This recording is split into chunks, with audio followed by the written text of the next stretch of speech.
Okay, I'm on my phone. Let's see if this works. See if we can actually do it on the phone. All right, everybody, get in here. And this is the last time we'll try it tonight. All right, can you guys hear me on the phone app? Yes or no? Michelle, Jean. Oh, thank God. Okay.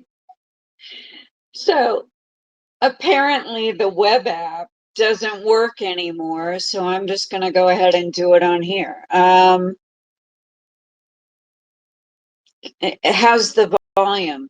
Is it good? Is the volume good, you guys? Yes? No? Should I turn it down? Just let me know. I think we're okay. Is it too loud? Okay. I'm just going to keep going. All right. So I don't know what made me think to do it on the app on my phone. I think I read that in somebody's notes when this happened last time. So anyway, this is the like 13th time we've tried. All right, so now we're going to start. Now we will start. All right, this is Dreamscapes. This is when we meet souls from the other side who have crossed over, and we meet them in our dreams. I'm kind of waiting to see if Annie is going to get in here. Michelle, can you get over to Annie and see if you can get her in here? Tell her it's working. So it's working on the phone. Well, apparently they didn't send the memo, so I'm just sitting here going, how the hell to fix this? So the web app doesn't work, but the phone app does. I mean, you would think that they would send us a memo or some sort of like notification saying don't use spaces on your laptop. All right, anyway, as long as you guys can hear me, I will invite you to speak. Just send a request here and I will put you on. We're going to talk about dreams where you have souls from the other side, souls that have crossed over. And this was actually Annie's suggestion from last week, because she keeps seeing people that have crossed over in her dreams and she wants to know, what's that all about? So just send me a request to speak and ask your question, and then I'll try to teach you guys with your particular questions, and we'll see what we can decipher. God, half an hour of starting this. I am so sorry. I apologize. I had no idea that the web app doesn't work. So let's just keep going. In my experience with dreams and what's happening, let me get the request in here with Michelle. Hey, Michelle, sorry. Can you hear me? Oh my God.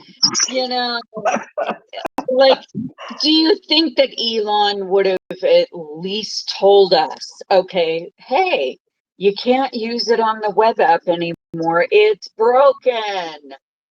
No. That would be too easy, apparently. I don't know. I did send Annie a DM message and also Patrick. Yeah, tell them we're in the phone app, but I mean, is the sound the same or is it like muffled? How's the sound on this one? It's not as clear, it's kind of like a little weird, but at least we can hear you. Well, let me turn up my volume. Okay, what about now? Is it better or worse? Yeah, you sound like you're in the water sometimes. It's weird. That's the problem with these phone apps. Yeah, I'm gonna shut down my laptop just to see if that helps. but at least we can hear you. Like the last time we couldn't hear you. It was terrible. Well, you sound like you're a little bit underwater as well. I Probably because of the app. all right. I turned off my laptop. Is it better now It sounds good. Mhm. that the laptop is off? Is that better volume? Well, we can hear you definitely. Okay. Well, you know what? For right now, let's just do it on the phone until we get a better situation. Uh, Mhm. there's nothing else I can do, um, except for waiting for them to fix it. Now we know how to report this issue, that it's, like any of the, where I try to host it on the laptop, on the web app, it's not working. Mhm. And it was working before. So I don't know. It was. I don't know what happened. I don't know what happened either. I'm just sitting here. All right. So let's just talk normal voices, normal indoor voices. Because Mhm. the any type of like skewing on the voice or any type of sounding underwater is usually when people try to talk too loud. So try to Okay. turn your volume down just a little bit. Okay. How's that? It could be that, the volume is actually playing with that. All right. So anyway, Michelle, thank you for coming back and everybody else. What is your question about dreams where, you know, Well, I've actually had three types of those encounters in my dreams. One was with my father. When he passed away, years later, I had a dream with him. And also, my ex-husband came to me in a dream when he passed away, and then my mom. oh, wow. And that was like insane. My father showed up in our old apartment in the Bronx, where we lived as a family. And my parents had gotten divorced when I was around 12 or 13, but he didn't die till the year 2000, and I was already an adult. But in the dream, I was in that apartment, and he was in my bedroom staring out the window. And I walked down the hallway to the bedroom, and I see him. And in my head, I'm saying, okay, that can't be him because he's dead. So he turned around and walked towards me and put out his hand, and he says, "Don't be afraid, it's daddy." And I screamed and started yelling for my mom, "Mommy, mommy, it can't be daddy. He's dead." And that's how I saw him in the dream. And again, how old are you? 2000. I had to be maybe my 30s. Okay. It's insane. And, And and, then with and in my the dream, how old are you in the Mhm. dream? um I was a kid. Okay. I had to be maybe, a teenager or 12, 13. Okay. I think I fixed And the, yeah. I think I fixed the underwater. I turned my phone upside down so the microphone is actually pointed up now. Oh, that's better. Yeah. Yeah, and you know what? I think it's because it was on a stand. Um, Oh, so okay. maybe that was muffling everything. Okay. So let's take a look at that. All right. So this was your dad. What was your dad's first name? William, but he went by Bill. Okay. All right. And I'm just going to hold the phone for a second while I take a look. Let me just see what that was about. So that this way I can teach you by example, Right. by Mhm. what's happening. I am going to put this phone back on the stand though when I'm looking here. Just I've got my cards, regular playing cards, as you know. All right. So let me just see what this is. Okay.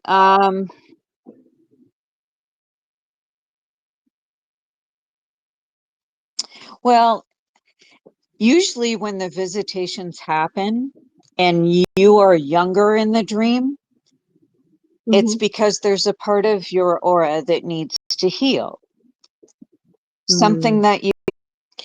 that you know you finally have to get in there and do a little work, you know? Mm-hmm. Right. And that's what this is. Um, it's almost like a, a it's sort of the universe sending you notifications. Okay, you need to actually fix this now in order to do the rest of your agreements that you signed on for. Right. Because if you don't fix it, it will become a deterrent. It will become an obstacle in later. That's what I'm hearing right now. I'm actually hearing what the answer is. It will become an obstacle on your path, on your journey through this particular part of your life. You Mm-hmm. need to fix that little girl that was scared that he left. Mm-hmm. Okay. Well, he did actually leave us. He cheated on my mom, and then they ended up getting divorced. And I didn't see or speak to him for quite a number of years. But And then I finally got back with him yeah, but he before he did, passed. but he did leave you in the dream. See, the thing is that we're Yes. looking at dream interps. So remember that Mm-hmm. dreams are kind of weird, and they're, Right. dreams are rarely literal. Okay. I'm Mm-hmm. going to just keep the phone the way it was, where it's upside down. All right. So, Yeah. and if somebody else wants to sign on and ask for a request, I will turn the phone right side up and put you on. But from what I can see, uh, just from what I can see, I believe his visitation in the dream was preparing you for just, having no fear when it's not even about forgiveness. It's having no Mm-hmm. fear, just discussing what happened. Right. Okay, you needed to discuss the events that took place, and that you actually turned out okay, even though he cheated, he left, and then he Mm-hmm. finally crossed over. Right. But what part of you didn't accept that? What part of you said that's not enough of an answer for me? Mm-hmm. That's why a dream will recur. Recurring dreams with people that have crossed now are little snippets of your soul, your aura that hasn't healed yet. There's still Right. there's still minute little holes in your aura that you need to heal, that you need to seal up there. You need to Right. actually look at, why are you still holding on to that hurt? What is it about that event and what happened and him that you're not dealing Mm-hmm. with inside? And when you do see those that have crossed over that come through, is it really them? See, that's a question I've gotten before too. Is it really them, or is it your brain just saying, hey, you haven't learned that lesson yet, and psychologically you need to tear that apart? That's a good point. Yeah. So I didn't think of it that way. yeah, Mm-hmm. there are some people that ask me that, that's why I brought it up. Um, from from what I can tell, uh, the karmic relationships that you're going through and the events, they have to be represented by the energy field, or AKA part of that soul that crossed over. Mm-hmm. Okay. They have Mm-hmm. to be represented by that image, by that energy, or otherwise you won't believe it, you won't remember it, you won't mark it down. It won't Right. it won't be something that's pivotal in your progress as a soul. Right. Well, this was very memorable because it scared me, and at the same time, I'm saying he can't be standing here because he's dead. So that I kept that. I've remembered that all this time. Well, you remembered it because you held on to that Hmm. as some sort of marker that your life was ruined in some way. Your life Hmm. was altered immeasurably in some way by that It event. was. It was. Hmm. And your relationships and your dynamics with relationships with all the other people, um, that ends up being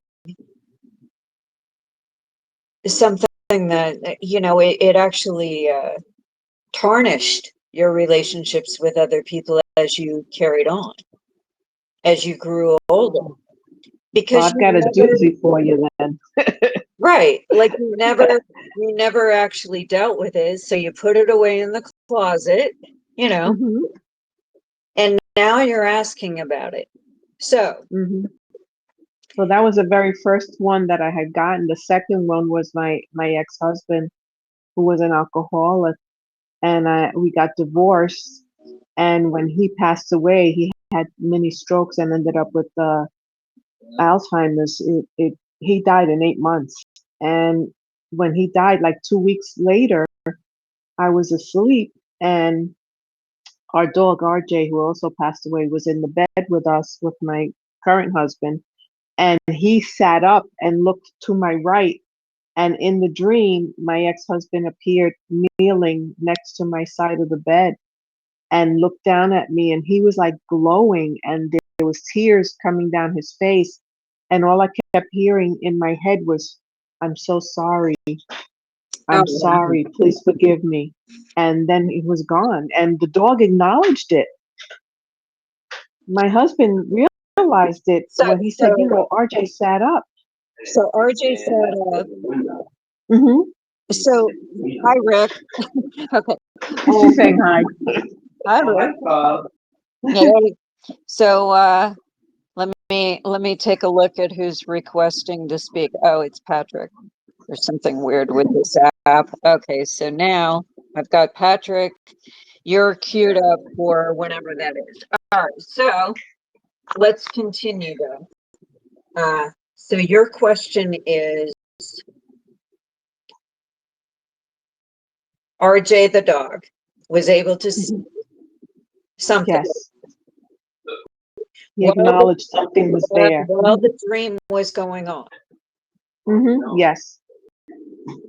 So this is interesting because you're bringing up like an instance where the dream was almost like a 3D kind of thing. I need you to turn your volume down a little bit, Michelle, because I can hear all your background. Okay. You know, I think Rick is being bad and he's moving around. All right. Yes, he's getting ice out of the freezer. All right. Well, tell him to sit his ass down. All right. She said to sit your ass down. All He's laughing. He's right. laughing. So Yes, I am. so here's the thing. Here's the thing. I you had this dream, and there's like a 3D kind of thing where it's multi-dimensional, where it's going outside of your dreamscape, and it's Mhm. actually penetrating in the room where your dog can sense the person that crossed over, your ex-husband, or something with the dream, That's correct. Yeah. and was able to sit up and actually react to it. That's fascinating. Yes. That's That actually, fascinated me too, yeah, that because I actually thought I was going crazy. No, that's fascinating to me. You know why? Uh, Mhm. because that tells us that we're not limited to just this dimension with the dreams. Like they reach Mhm. into other dimensions, and our limits are in other realms and parallel universes. And what happens if we went down this path instead of this one? And that's fascinating. Mhm. And the fact that RJ the dog actually picked up on the energy field and reacted to it in your dimension while you were Yes, he having the did. dream. Now, Mhm. were you awake right away then? Did you see No, RJ reacting or my husband told me that RJ sat up and looked to the right of me, which is where my ex-husband's spirit, I guess, was kneeling next to me. okay. So so Rick actually was wide awake and he was Hmm. monitoring this whole thing going on and you were asleep. Right. Nice. I love Yep. I RJ like this reacted and one. he I woke up like this to one. RJ's reaction. Okay, so this one is actually kind of paranormal activity. Mm. That's very interesting because it's almost like an out of body light that was Hmm. projected like on a 3D projector kind of thing into That's what it looked like. into your space. That's exactly what it looked like. Like It it looked was, almost like the movie Ghost yeah, like with a Patrick projector. Swayze. Mhm. His face was illuminated, and I could see the tears coming down his face. And he looked at me, and he was saying, "I'm sorry." And his mouth wasn't moving. I could hear this in my head. Well, that means that he as a soul wasn't able to uh,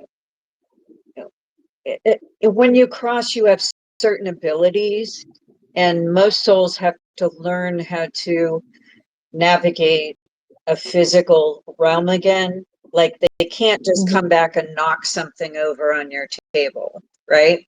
Right, Or right. or they can't start fooling with the electrical where the lights start Hmm. flickering on and off, or the water starts turning on and off, unless A, they've been there for a really long time and they're stuck in that space and it's looping.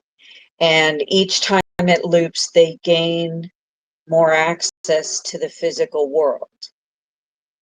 Okay. That's where they're Yep. able to manipulate things.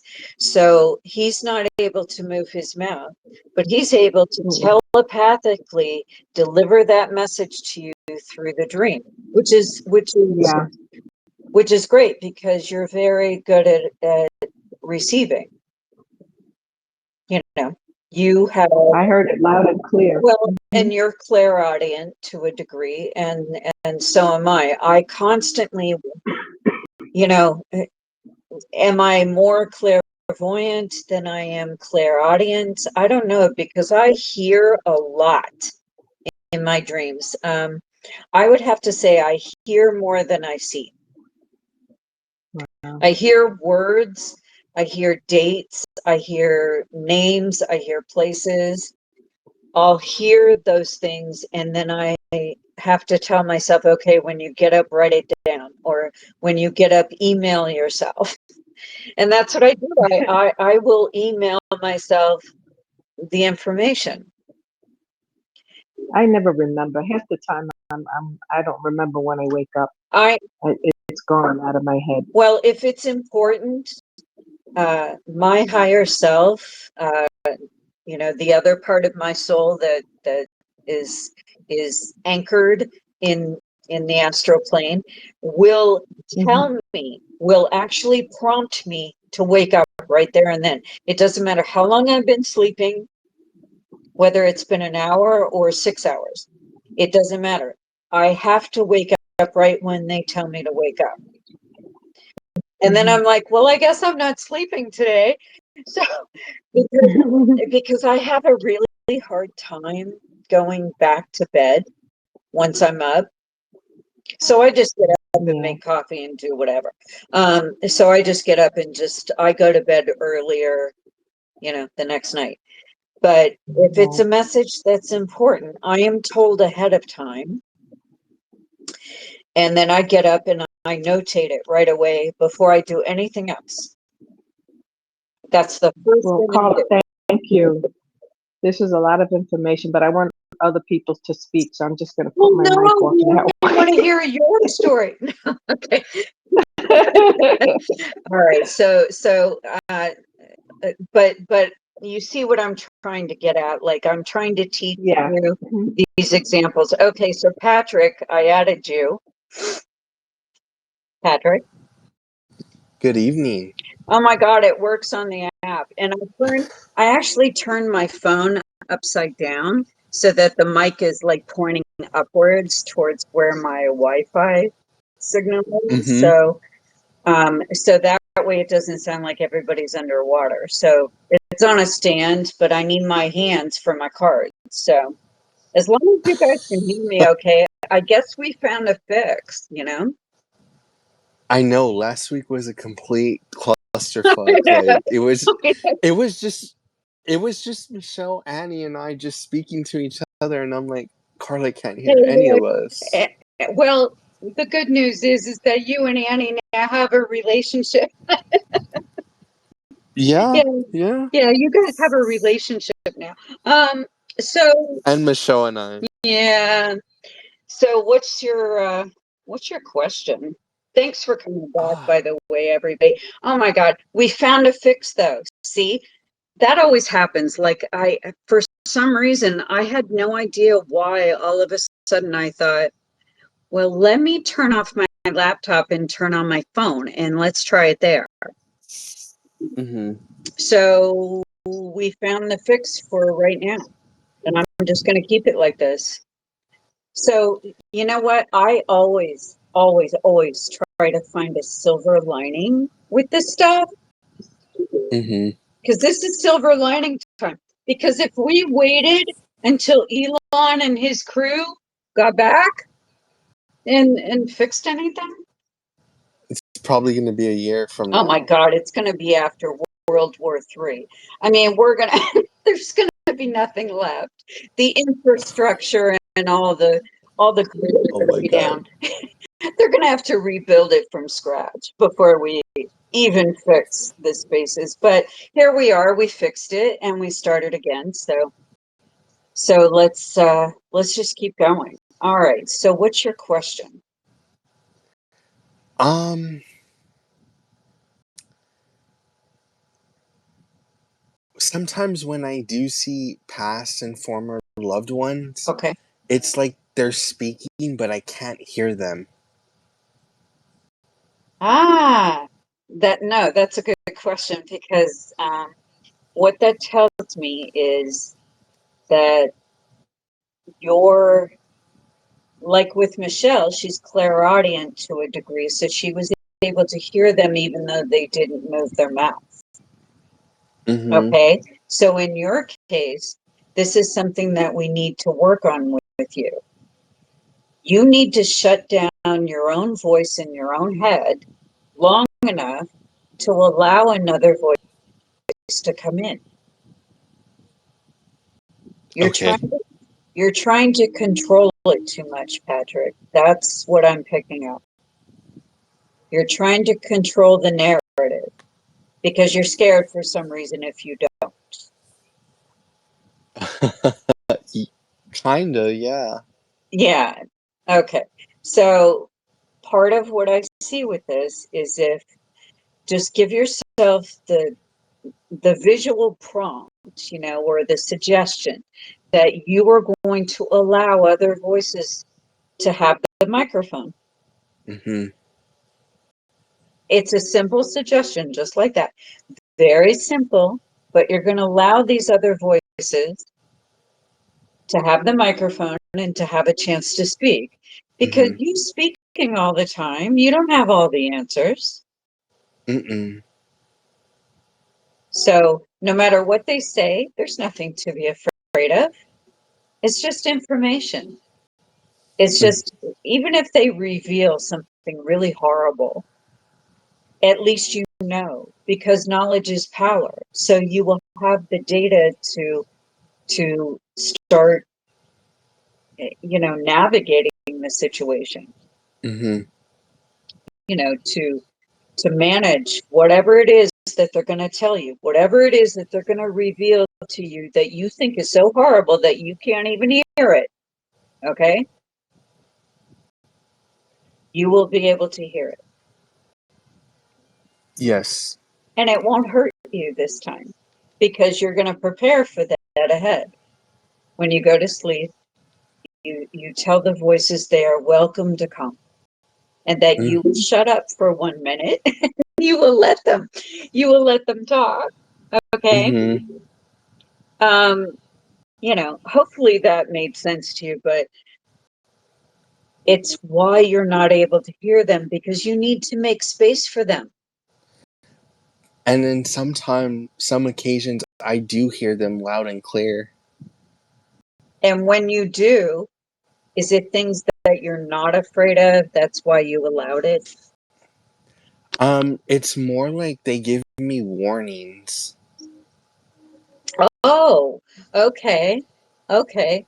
So when it comes to something that's about you, Yes. yeah, you're willing to hear it as long as it's about you.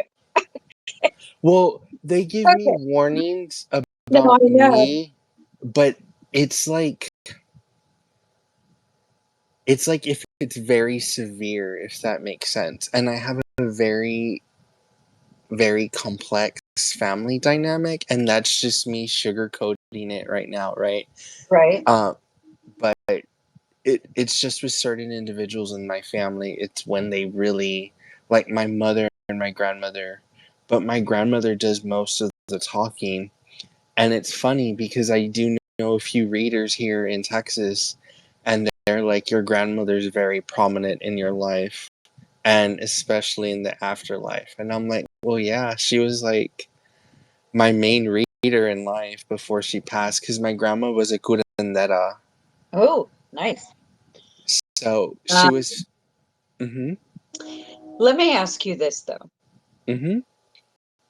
And this is not in any way to disparage you, but but when when you did get these prompts or these warnings, and they were urgent in nature because you had to do something about it right then and there, you Mm-hmm. allowed those to come in, but it was still because of your own well-being, because Yes. somehow it would affect you.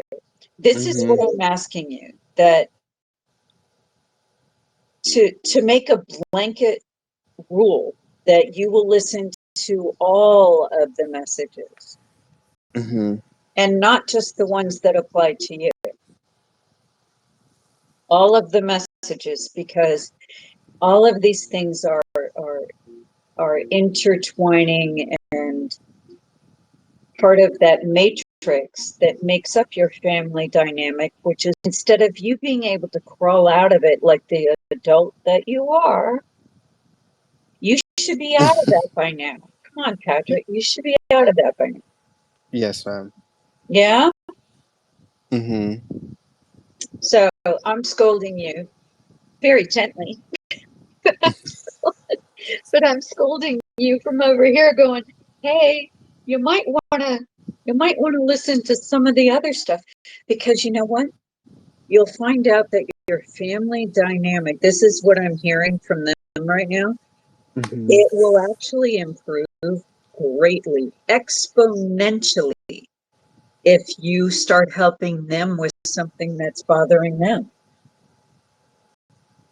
Instead of having it always be your perspective and how you're the victim of all this crap, Mm-hmm. they might be going through something too, right? Mm-hmm. So listen to the voices where it doesn't have a damn thing to do with you, but it does apply to somebody else in that family dynamic.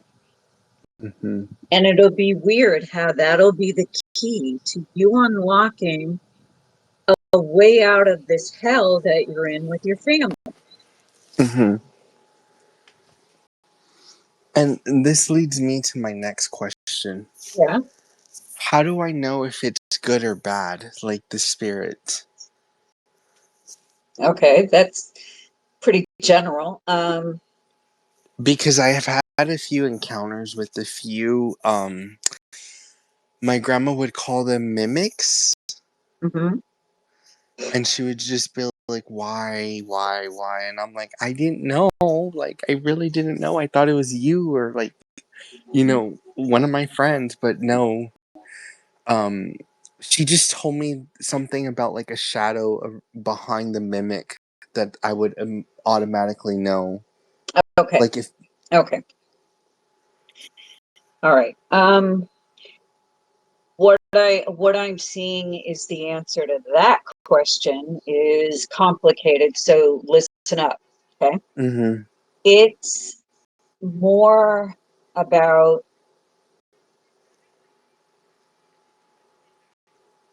the mimics, let's call them, or the shadow people, or the dark side or the dark energy out there that could latch on to you. Mm-hmm. You allow that to come in because you're secretly curious about things that are unknown, that you don't know about. Like you're secretly wanting to put your finger in a light socket, I mean, you find yourself doing things that could harm you, but you're too curious not to, you know? Mm-hmm. So in that light, when you look at how you are allowing those people in, but yet you won't be able to hear like anybody else that you're holding a grudge against in this lifetime. Mm-hmm. Especially if they benefit from something you might hear during that dream. If they benefit and you want to withhold that information and not help them out in any way, shape, or form, sorry, you can hear the sirens. I don't know. Confirmation. Yeah, I'm like, sirens. Okay. Um, it is Los Angeles. So all I'm saying is if you can just ease up on trying to hold grudges while you're in your dreams and allow any information to come in, good or bad, or even these shadow people, but the shadow people are more like a fascination for you. So you allow it to come in because you're secretly intrigued by, like the dark Mm-hmm. side and what could be going on over there. And it's funny you say that because with the shadow people, ever since I was a little boy, like maybe since I was like 4 or 5, I would always see them. And my grandmother would just be like, tell them to go away. They can listen to you, but they won't listen to me. Tell them to go away. And I do. And it's so ironic because when I was 16, my friends and I snuck on this insane asylum in San Antonio, and I had gotten stuck on the third level, but we didn't know that there was a third level. And for some reason, I just kept seeing all these shadows, and they kept pointing to a specific room. As soon as we went into that room, we were able to find a way out through a window. And they were like, "How did you know that?" I'm like, lucky guess. I don't know. I mean, they knew I was somewhat intuitive at the time, but So they just the shadow people weren't really shadow people, but they were helping you. no, they were shadow people, but they were helping me. But Yeah, that's the so case. they weren't of the evil kind. No. They were helping you because Mm, they sensed your you were freaking out and you were uh, you were probably losing your mind thinking, oh my God, we're never going to get out of here. And Mhm. they sensed your anxiety. Mhm. So I'm trying to address the part of your dream though, where you're saying that there's some shadow people that aren't so nice Oh and yeah. they have evil intent. Mhm. And you know, the thing is that I don't think there's any distinction between one or the other for you. I think you're just like very interested and curious about all of it. Mhm.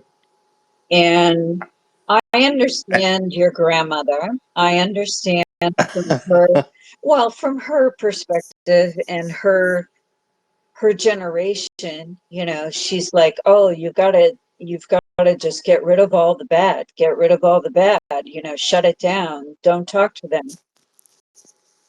I mean, I'm kind of like you, where I'm exploring, and I don't care if it's, you know, I just need to see what it is.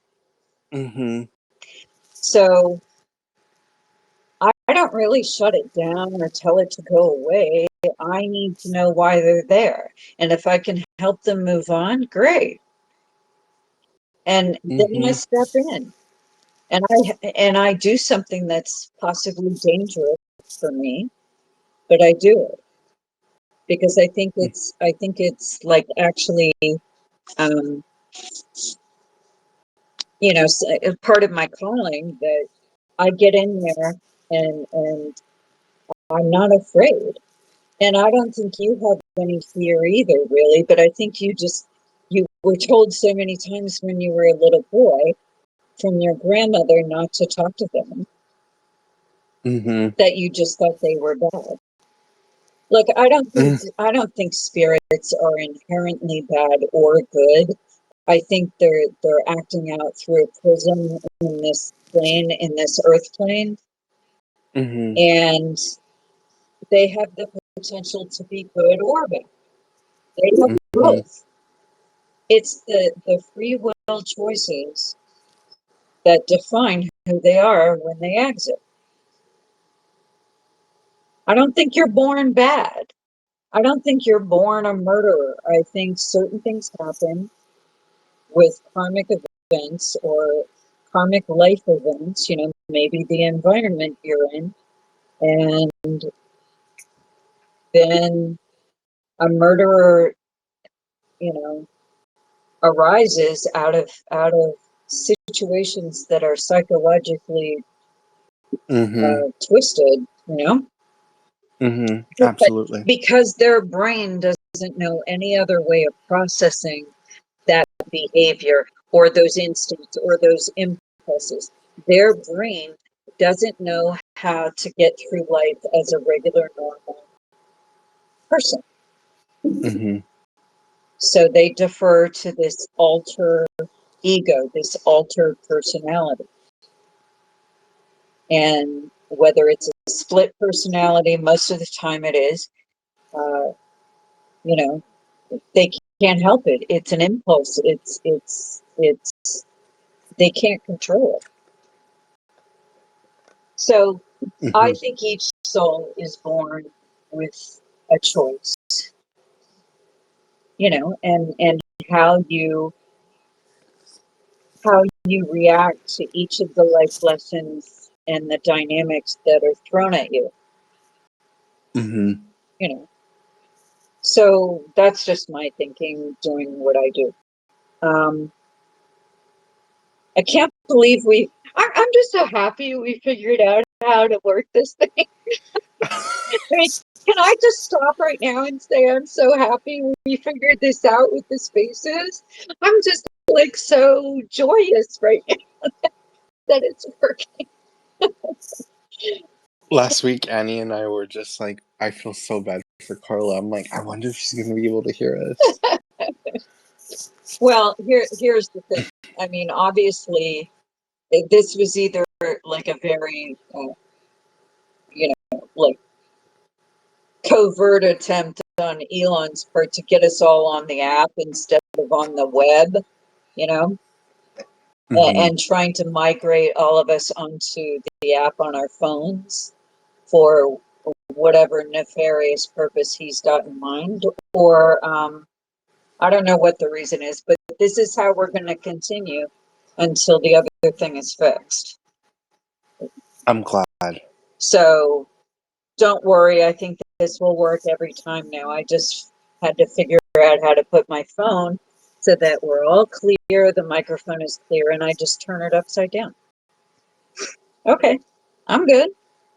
Hey. I know, and thank you for creating such a safe space, Well, it's look, I was talking to somebody else about this the other day. I was saying, at this point in my career, I could have, gone another way like Tyler Henry did and, do these huge events in every city and, sell tickets and people come and then I'm on stage and whatever. You know what? I'd rather have it be nice and just us and intimate, and you guys will learn more with these little bubbles of experiences than you would in this big event where you're just in awe of that person and their talking.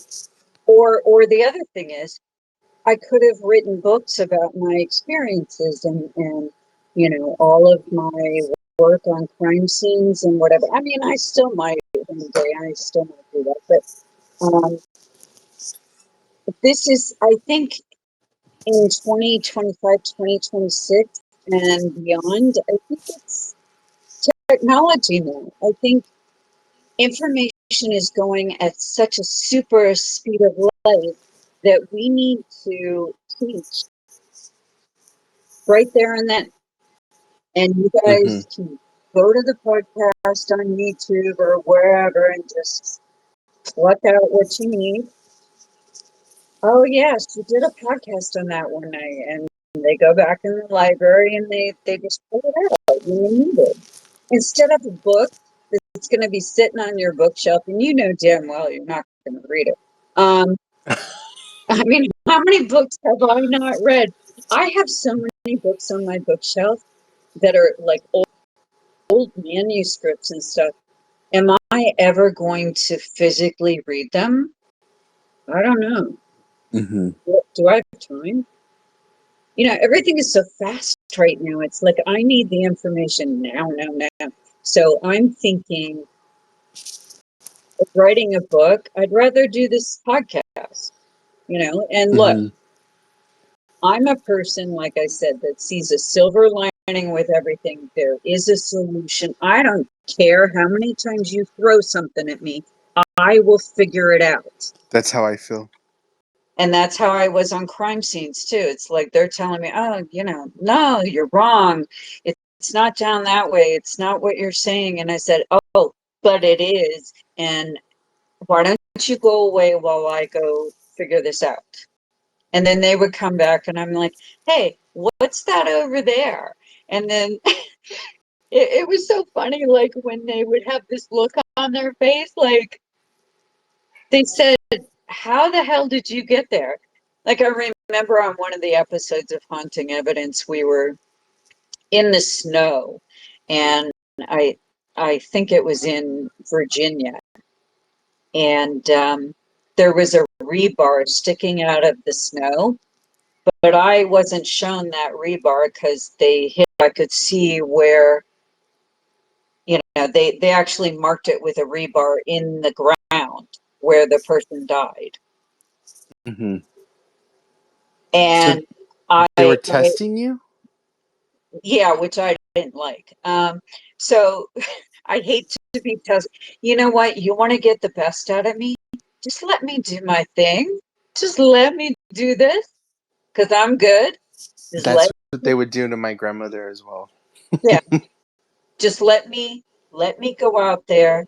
Let me do what I do, and you take what you want from it.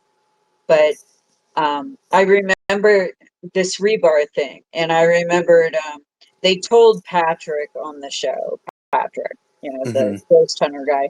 They told him, and the producers knew, but nobody else knew where it was. And I was walking, and they said, well, just stop where you think that, when we've hit the area where you're sensing something is.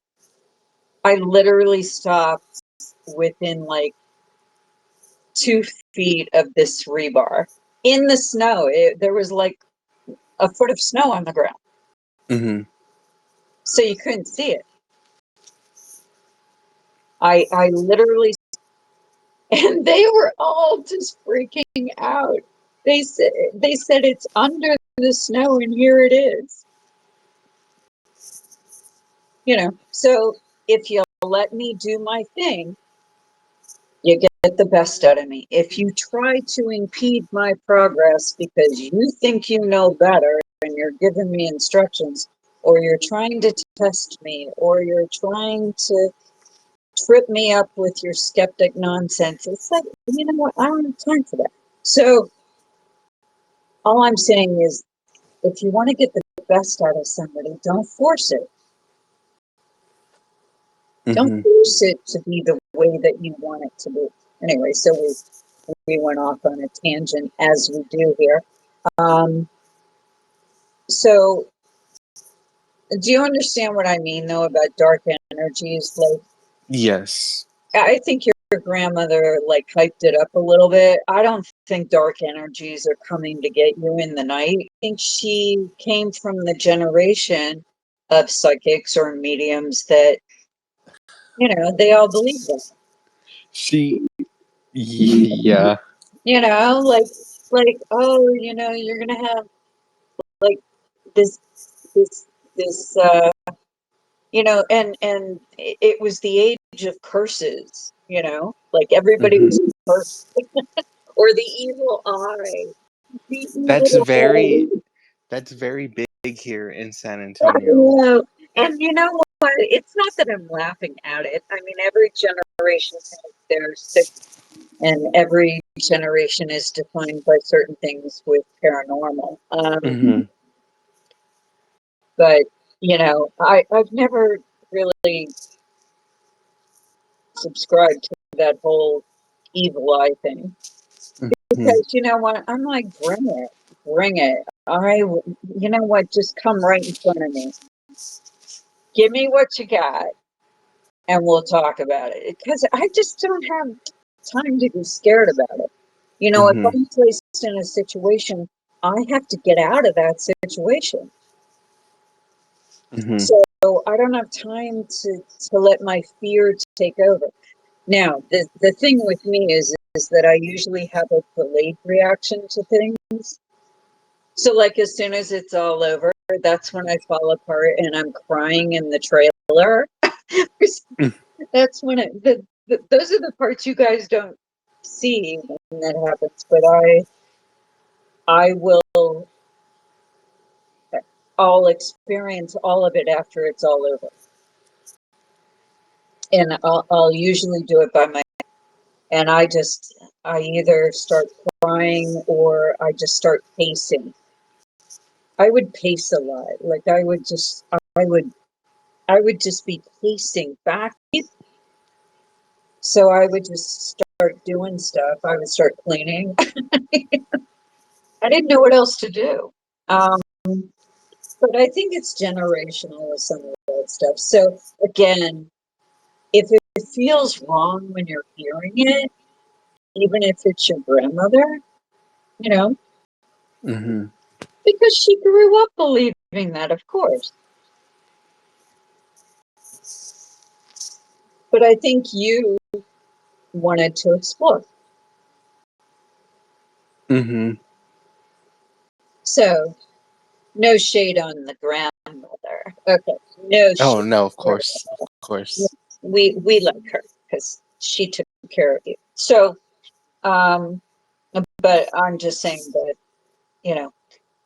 maybe she was explaining it in the terminology that she knew. Mm-hmm.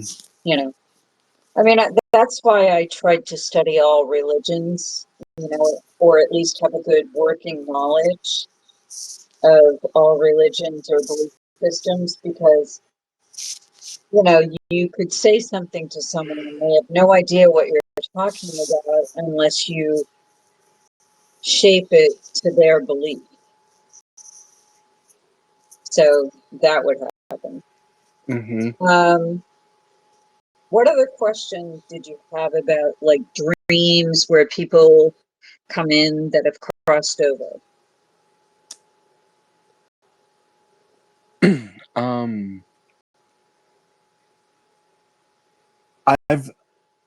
I've always had it to where I had a former partner pass away a few years ago. He told me thank you.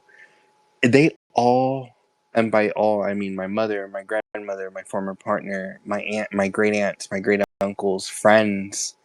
They've always told me thank you, but it's weird when they tell me thank you because it's like I'm either a little boy or a teenager, or it's like in the background a flashback of a really good time I had with them, and in the good time it's paused and it's like they're talking to me, if that makes any type of sense. Well, it does because it's your way of closure because they left and you didn't. So instead of having survivor's guilt, you had the dream and you said thank you. You're so polite, Patrick. You're saying thank you in the dream. No, they told me thank you. Oh, for the experience. Okay. They told me thank you, and then whenever I go up to give them a hug, I wake up automatically. Well,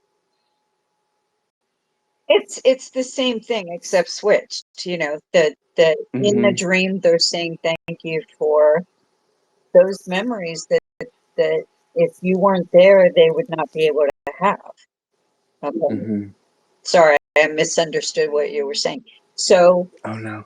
I, you know, when they're thanking you in the dream, it's also your way of closure.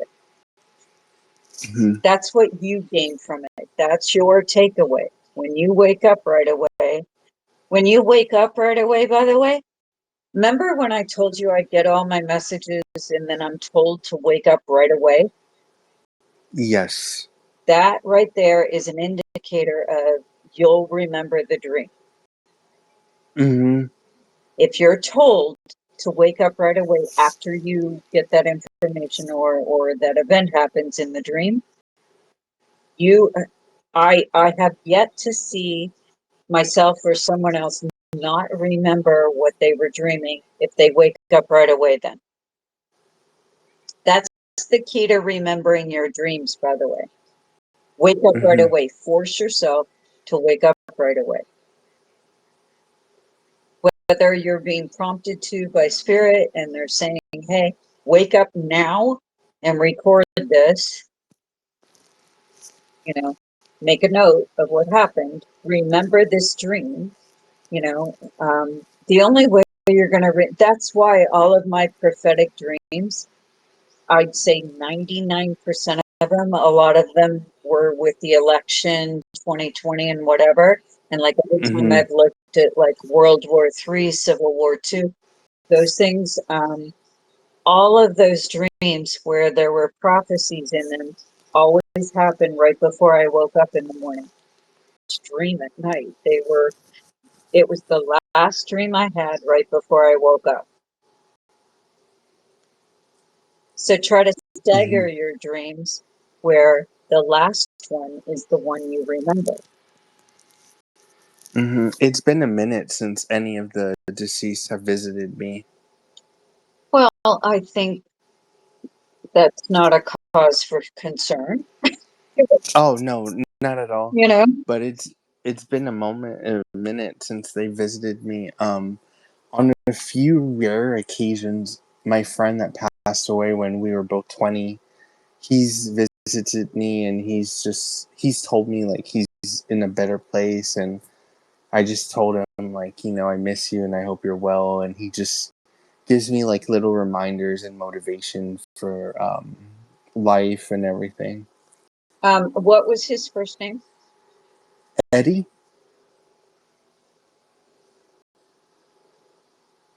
He will visit you when you're in your next relationship, and you will get him smiling at you that you chose well.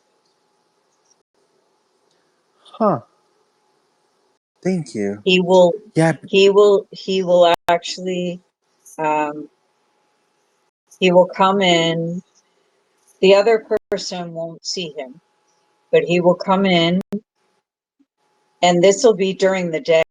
You won't be dreaming. It'll be during the day. Mm-hmm. And you'll be with this other relationship, this other person. It looks like you're in the kitchen, actually. That's what it looks like. It looks like you're in the kitchen and you're making dinner or something, and you'll have a visitation. You'll see him. Huh. Well, That's you're gonna have to let me know when that happens. All right. that's ironic because every time me and him would talk, he was always in the kitchen, and he said he felt comfortable in the kitchen. Oh my And God. I would always just tell him, like, if you feel comfortable in the kitchen, you feel comfortable. Like, talk to me wherever, I don't mind. Yeah. And Well, that should and be I more validation for you that what I'm saying will most likely happen. Okay. hmm And the last time he did visit me, I was in that relationship where he passed, or my former partner passed. So that's really, really, Well, it's telling that that's the type of dynamic you guys have, where he's a mentor, you know, hmm and and he's there to make sure that you choose well for yourself. and he was the first person I ever told that I was gay at the young age of 5. And You so were five during, years old and you knew? oh yeah, Oh my God, so early. Such a young yeah, thing. Okay. yeah, because I would sneak out of bed on Sundays, and I remember at the time MTV kept showing like former episodes of The Real World.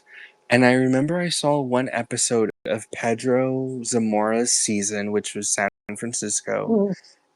and I remember him kissing his partner, Sean. And when I saw them kiss, I was like, that's gonna be me when I'm older. Like I just resonated, and I felt like I saw, you know. Wow. hmm So cool. You were 5 at the tender age of 5. Okay. We're we're I've been t- we're learning more and more about Patrick, you guys, as these podcasts I've been go. told I have a very old soul, so. Well, you know what? I think that's like fabulous that you were 5 and you knew, because so many people that I read, they're like in their 50s, they've been married, they had kids, and then they discover they're gay. hmm You know? And those ones are hard because they have so much conditioning that's gone on in those relationships, and just so much baggage they're bringing with them. hmm It's really tough for them to discover that, they start coming out at age 50, 55, 60 years old. Like, it's rough for them, you know. I can only imagine the mental scrutiny that they put themselves in. But I think that with, like you said, we have the decisions, right? And with each decision comes a positive consequence and negative consequence. And for them to Mhm. come out at 50, it's a positive consequence because they're finally comfortable in their own skin. And I think that's a beautiful thing. And a lot of people may think like, oh, well, they're 50 or they're 60. And it's like, no, what about their perseverance levels? That's a very high perseverance level that you're not looking at, you Well, know? the only problem with it, though, the only problem with them delaying that decision until they're in their 50s, 60s is that that conditioning has to be chipped away, Mm-hmm. you know, and they have to let that in the past. They have to let that go, Mm-hmm. because otherwise they're bringing that to the table with the next, you know, their first foray into, you know, their their next relationship with their same-sex partner. So, you know, they're finding they're actually making it harder for themselves to you know, instead of making it easier. Okay, we're finally here, we're finally out of the closet, we're finally going to say how we are, and yet all the guilt and all the trauma and all the you know, just what they put their other partners through if they were married for like 25 years or something, and then all of a sudden they realize they're gay. I mean, that's a very tough life, you know? Mm-hmm. I mean, yes, great for them that they did it, you know, they finally did it. But at the same time, there's a lot of baggage there that needs to leave, you know, they need to just leave that in the past, or at least process some of it. They bring all that baggage to that new first relationship, and that's where I come in. I have counseled so many gay couples where the one partner was married to an opposite sex, and they're trying to make it work. Mm-hmm. It's a very specific genre of psychic breed. So anyway, let's.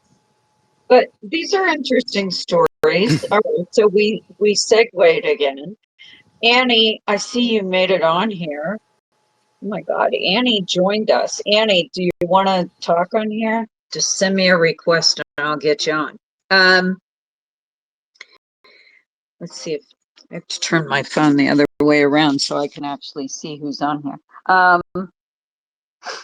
So if Annie, if you want to ask a question, because I know this was your idea for this podcast, which finally started, just send me a request and I'll stick you on here. But I'm going to turn this phone upside down again. Okay. All right. So what else about this topic of dreamscapes and people on the other side coming in? I mean, first of all, with me, I'll just, you know, I already told the story about my dad when he came in, and that was mainly because I saw that years before he died, that he would not know where he was. And I told him when he was alive, the last time I saw him, and we went out to dinner, I took him out to dinner and I said, I'm probably not going to see you again, am I? And he said, no, probably not. And I was on location with Haunting Evidence, actually, and we happened to be in that state filming. And so he drove down and I took him out to dinner. So I remembered saying to him, I said, look, I said, when it finally happens, you're not going to know where you are and you're going to need me. So it's okay to ask me to help you, you know, because I had to tell him that because he was very self-sufficient and he was the dad. So, you know, he doesn't need help. But I said, look, it's okay to ask me to help you because that's what I'm there for.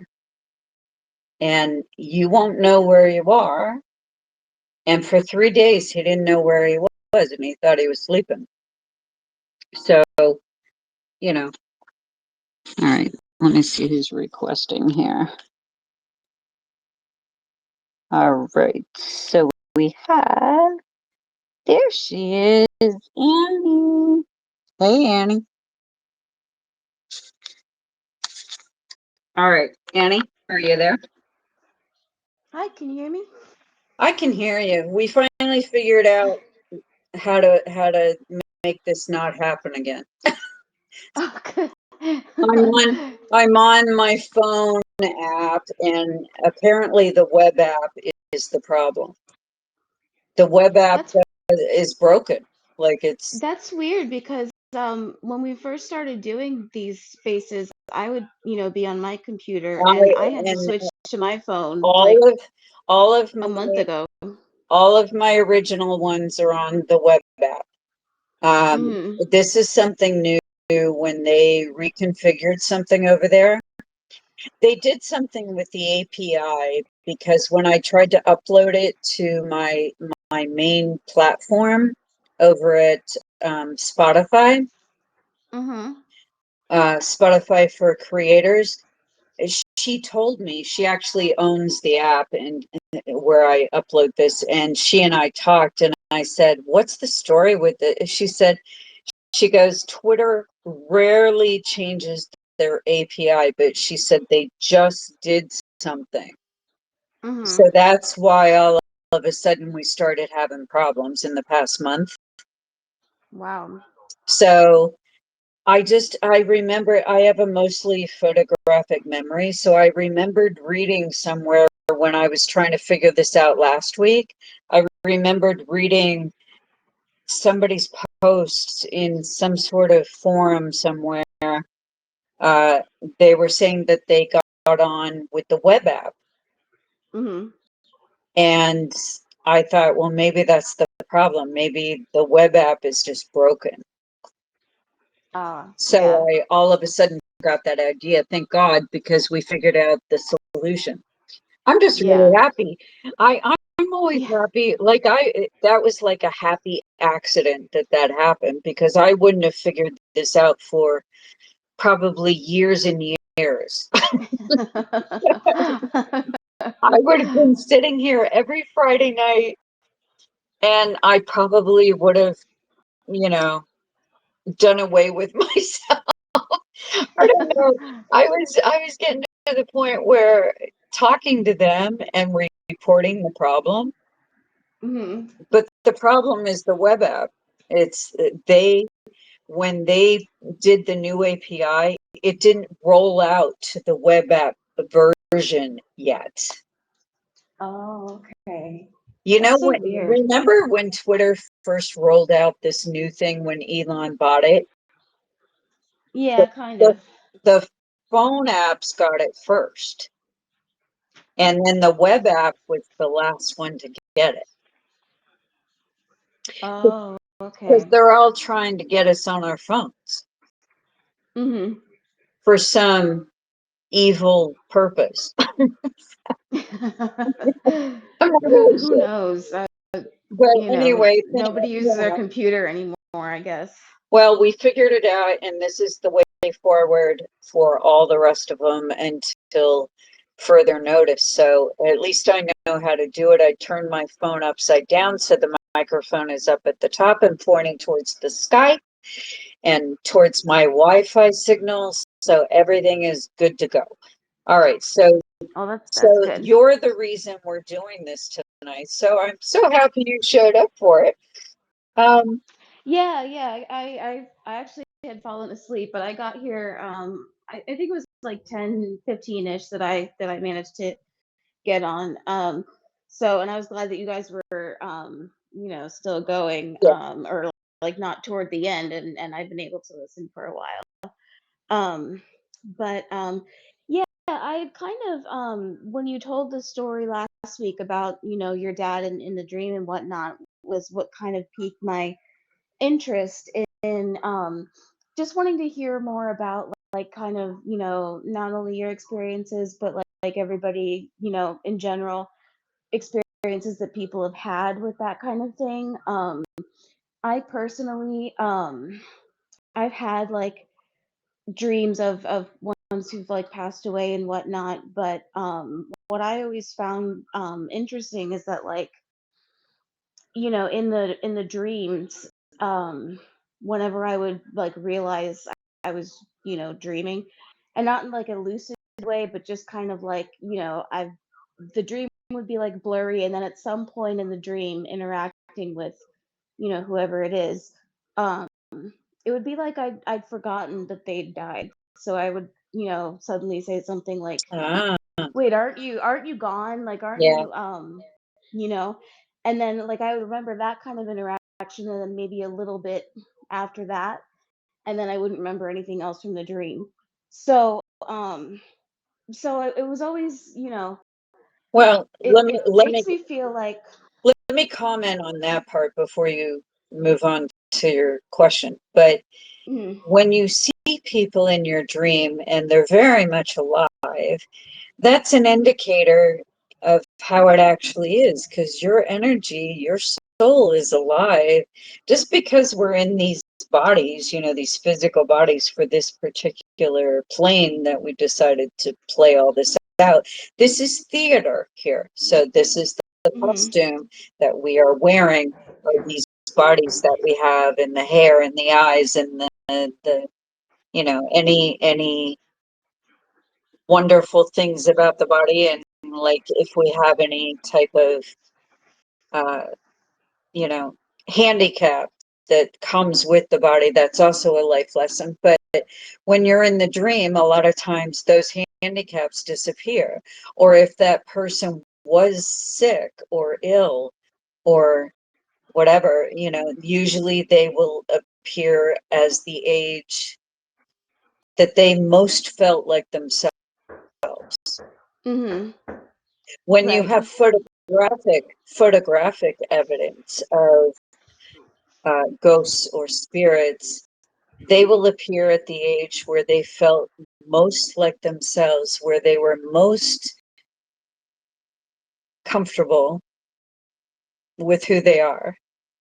And I everybody's got that one age where they know, those series of years where if you do come back and you're going to haunt somebody, or you're going to visit somebody in dreams, you will choose that age to come back, mhm, where you felt like you were at the pinnacle of everything that you are. Okay. right, So in your case, um, you're seeing people and interacting with people, and also remembering that they crossed over at the same time.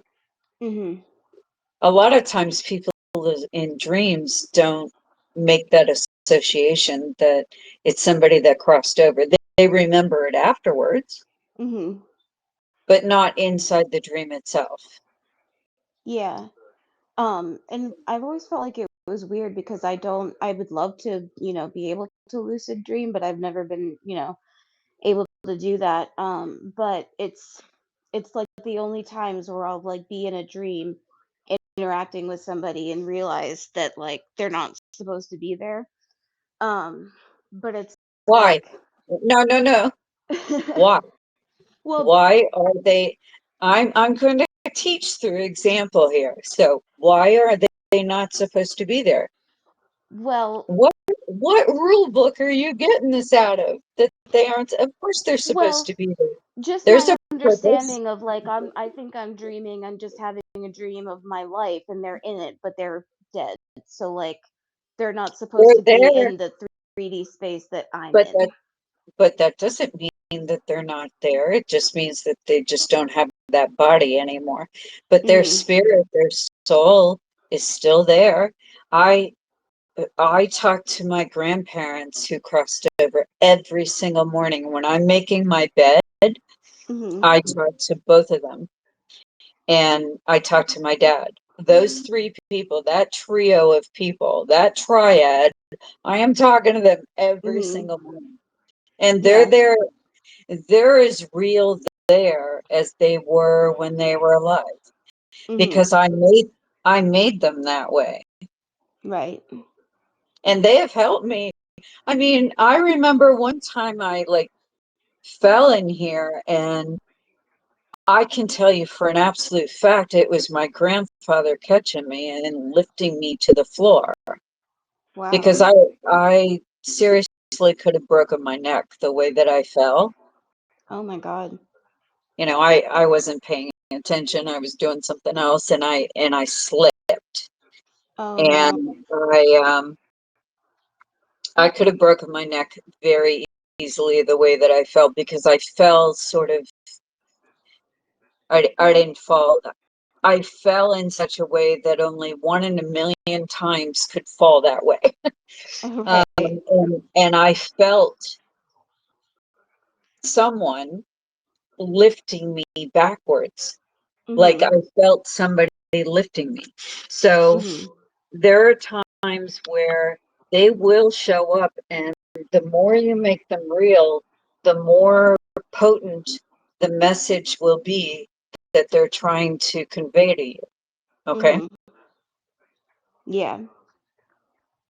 Yeah. This is That all good stuff. I'm so glad we had mistakes getting in here, because this stuff is channeled information right now. Okay. that's so interesting. Is that it seems like from what I've heard from other people, who share their stories and whatnot of like, getting a visit from someone in a dream, and is that like, they take something away from it that's very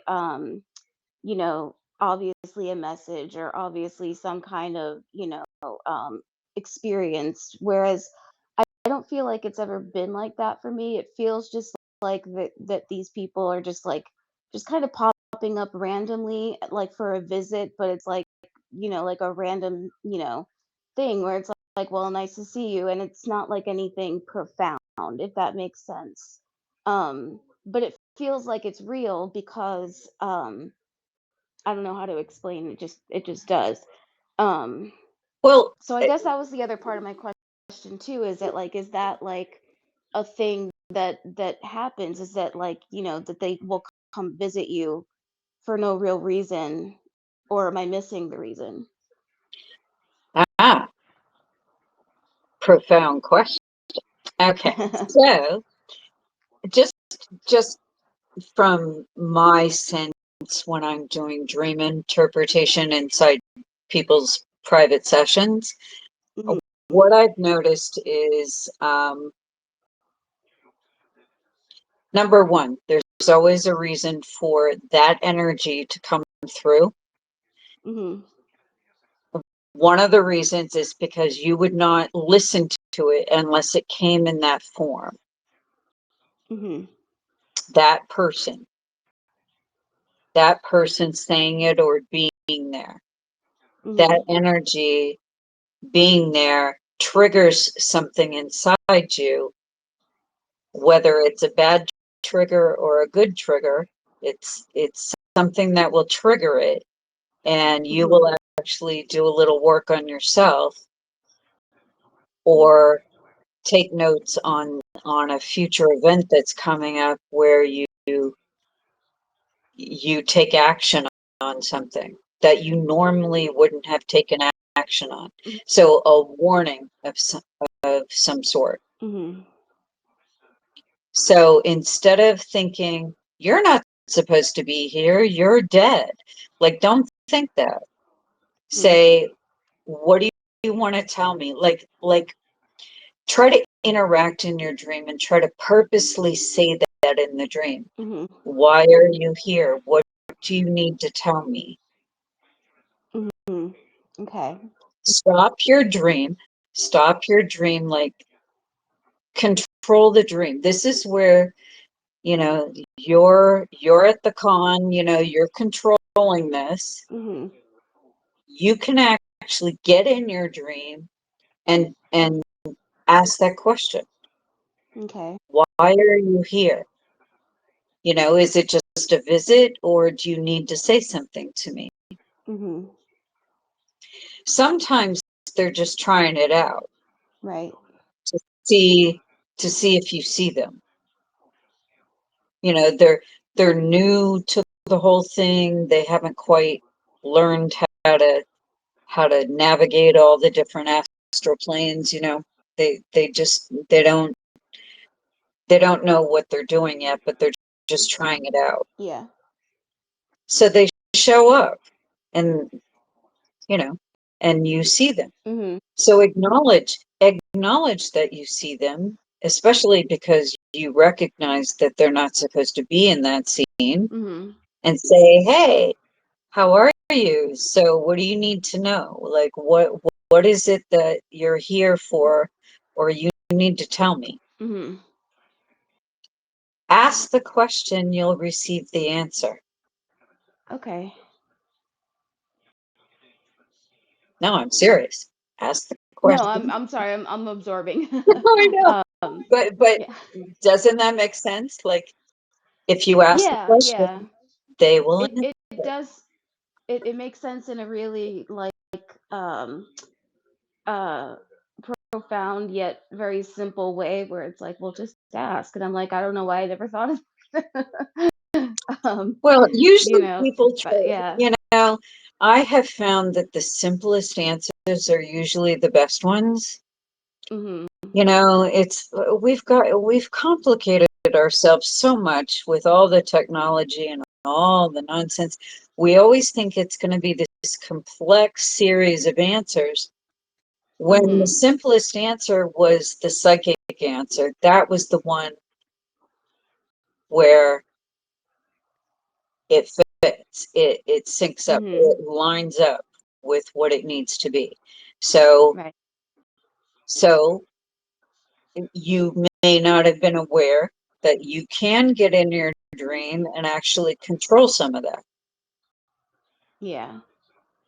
Ask them. Yeah. Yeah. Yeah, because you know, again, with like I've heard of lucid dreaming and things like that, but I've never like I think my understanding is that like you have to start out lucid dreaming, like in if you're Oh, already in the dream, like you can't make it a lucid dream. I don't really, well, but yeah, I don't think I've lucid ever tried dreaming, to control it once I'm in there. lucid dreaming is more the end result. You know, lucid Uh huh. dreaming is just a more vibrant, you know, the colors are more vibrant. It's it's very, it's like it's amplified in every way with color and sound and music and you know, just the events and it's almost like it's like a multi-dimensional version of, you know what it reminds me of? It reminds me of that movie that Jodie Foster was in with Matthew McConaughey. Remember they were Mhm. in some sort of Yeah. like what was the name of that movie? I forget what it was, but Um. they went Contact. to another world and she had never left the the space bar. Yeah, I remember that because I saw that when I was younger, and it blew my mind because like she had been gone for a really long time, and like but she never left, and they And told her like remember she the was only beach? unconscious like two Remember minutes. when she went out on the beach and the colors were just like these brilliant blues and these Mhm. purples and these pinks and whatever. And it was like the most, I mean, I remember when I first saw the movie, I started crying because it was just so breathtaking, the whole thing, Mhm. right? Yeah. And and it's almost like that. Lucid dreaming is like that. Mhm. Okay. That's my best example of lucid dreaming. It looks like that when you're dreaming it. Yeah. It's more amplified. It's, and the thing is, I was telling Patrick before, wake yourself up. Like give yourself a suggestion to wake up right after the dream. You'll remember it then. Mhm. You know, instead of saying and giving yourself the excuse that, oh, I never remember my dreams, I just never remember them. It's like, Mhm. don't give yourself that excuse. Tell yourself, tell your damn self to remember this, you know? Yeah. tell yourself to remember when you wake up. Yeah, yeah. Yeah, that's definitely makes things clearer as far as like sort of just sort of understanding kind of my own approach to it, I guess, because because I usually do think like, oh, I never remember things Yeah, like that, instead of but giving yourself the crutch and saying, oh, I never remember, just say, the next time I'm in that type of dream mhm, where all this stuff is happening, mhm, I will make myself wake up right after it so that I can write it down yeah, or I can record it somewhere. Usually what I do is I get up and I go right to my phone in mhm, the other room out here, and I like I email myself what the details of the dream were. mhm, And then yeah, I go make coffee, because by the time I go make coffee and do all that, I it fades. right, But if I write it down right away, mhm, it's recorded forever. right, yeah, yeah. I'm So definitely gonna try that.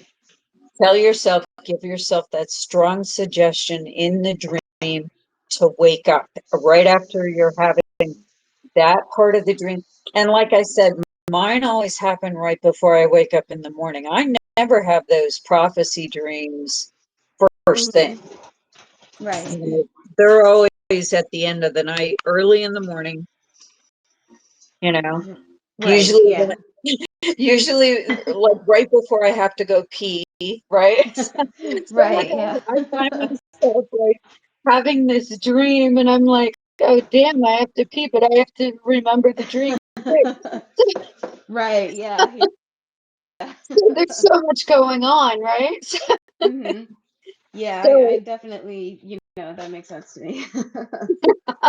all I'm saying is mine usually happen right before I wake up in the morning. Every Mhm. time I have a prophecy dream and there are details that are future details, like something that's really important. It's Mhm. right before I wake up in the morning. Got it. So, well, Okay.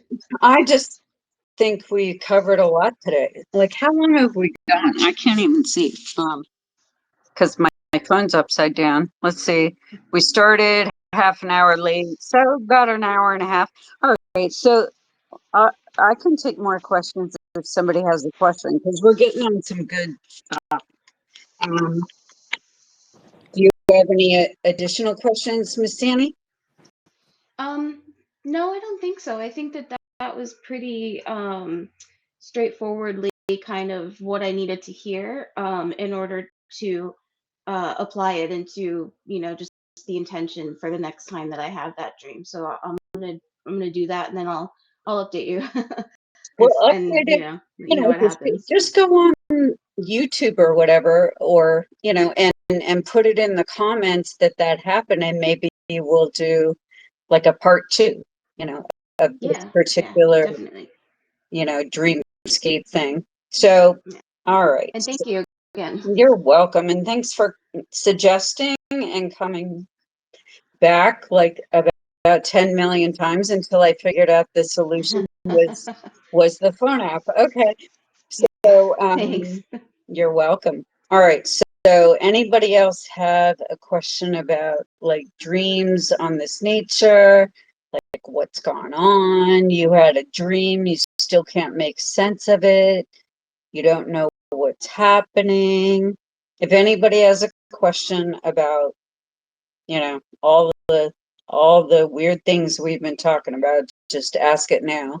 Um, just send me a request to speak and then I'll put you on. But you know, part of what the biggest thing that I want to leave you guys with is everybody thinks that dreams are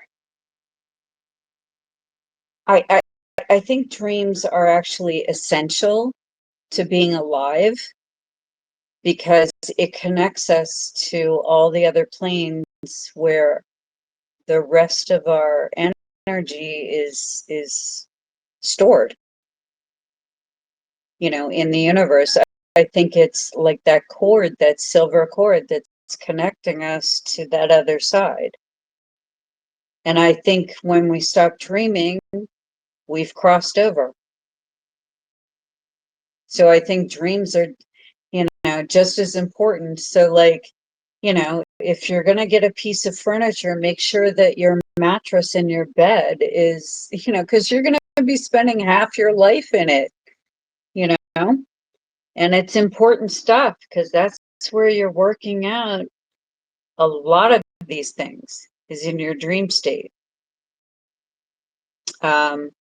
Just make sure that you make it comfortable for yourself where you are dreaming. Most of the time, I suggest that you turn the temperature down a little bit, a few degrees lower, maybe.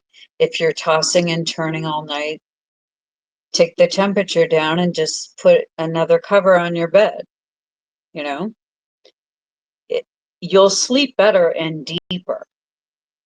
All I did was adjust my temperature down 1 degree, and I noticed that I was sleeping deeper when I did. So I did this experiment at different degrees, and like my key demographic with that is 72 degrees now. That's the one that seems to be, that's where all the prophecy dreaming happens, is at 72 degrees.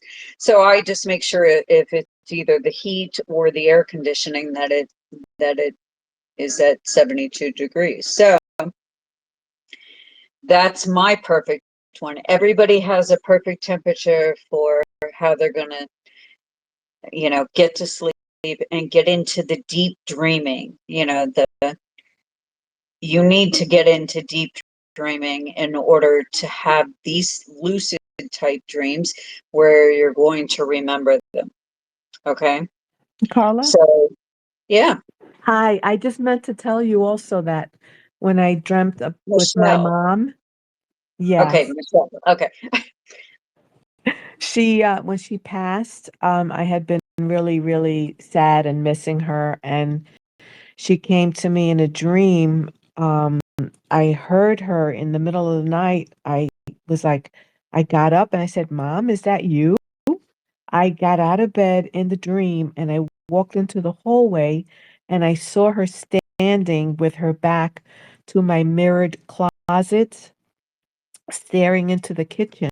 And when I said, "Mommy, is that you?" And she turned to me and smiled, and I saw her with red lipstick and a red top and black pants, all done up with a smile on her face. She looked at me with that smile, and I knew she was okay. And then she just walked right through the front door.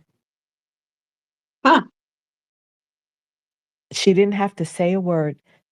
That smile told me everything. Well, and you obviously held that deep inside of you I still remember because it. Yeah. you weren't sure if she was okay until that happened. Yes. I love That was, these stories. I don't know that was about you so guys, vivid. but I love these stories. She looked so pretty. She was just red lipstick, red top, black slacks, with her hands behind her back. She knew she looked good in that dream. Yes, that's the way she came to me, just like that. Like I'm me. My mom was always dressed, always lipstick on, makeup on, dressed very nicely. Her hands behind her back, standing there looking at me with a big old smile, turned and walked right out through the door, right out the front door. Wow. What a great dream. Oh, I loved it. I was so happy after I saw that. I dreamt that, or I saw her. I was like so comforted. Well, and again, dreams come in for that reason because there was still a part of you that needed confirmation. Right. You needed to know that she was doing okay. And obviously she knows how to dress on the other side. She, she was, that's I what mean, made me I happy. She mean, was herself, you know. clearly she's got a whole wardrobe set up over there. Oh my God, these are such good stories. Well, you know, I am so happy we found out the solution to the whole spaces conundrum and this nightmare we've been living in. This I think twilight we all zone. are. Yeah, the twilight zone called spaces. We figured out that the app works.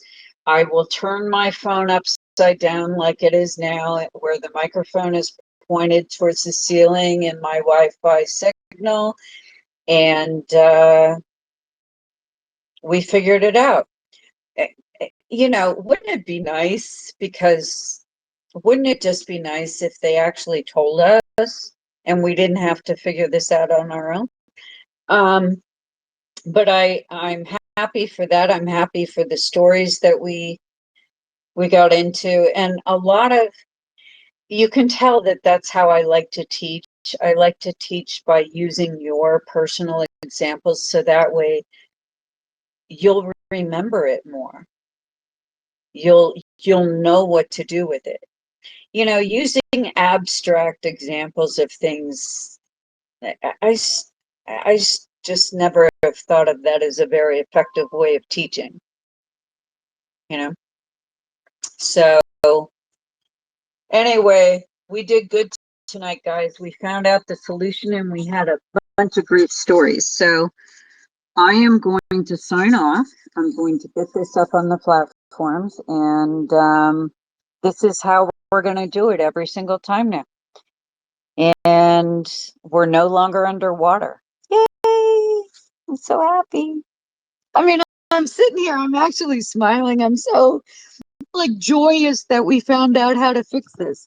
All right.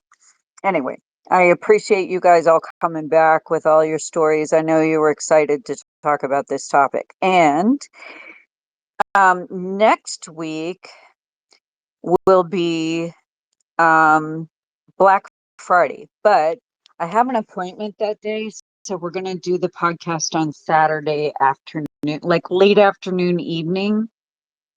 Like my time, it'll be, you know, late afternoon, but it'll be evening time for you guys. I won't make it too late though. You know, maybe like 5 o'clock my time, 8 o'clock Eastern, something like that. If you guys are around on Saturday, because on Friday I have to do this appointment. It's time I get my hair done.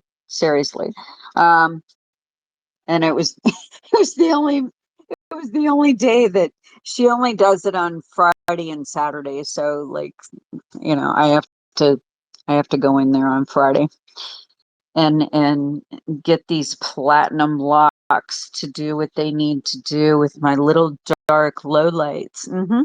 She knows what she's doing. All right. Thank you everybody for showing up. I will have this up, and next week will be on Saturday after Black Friday, Thanksgiving weekend. And we'll figure out what we're going to talk about then. You know what? I might do like a Thanksgiving holiday potpourri where you guys can ask personal questions. All right. So I'm going to do that. That's the plan. All right. So I'm going to offer a Thanksgiving holiday potpourri episode, and you guys can ask personal questions, and I'll see what I can see. Because Thanksgiving is about thanking all you guys for just, first of all, dealing with this spaces nonsense, but just being here every day. I love you guys to death. And I'll put that up there for our Thanksgiving weekend episode. All right. Good night, everybody. Beautiful stories. And I hope you got something. The takeaway for everybody was different, but I hope everybody has some really nice lucid dreaming tonight. I can't wait to hear. Okay. All right. So go up on YouTube and post on there. If you have a dream tonight, like post in the comments. And that should, I'm just excited now. I want to know what everybody's going to dream. All right. I will talk to you guys soon. Until next time, good night.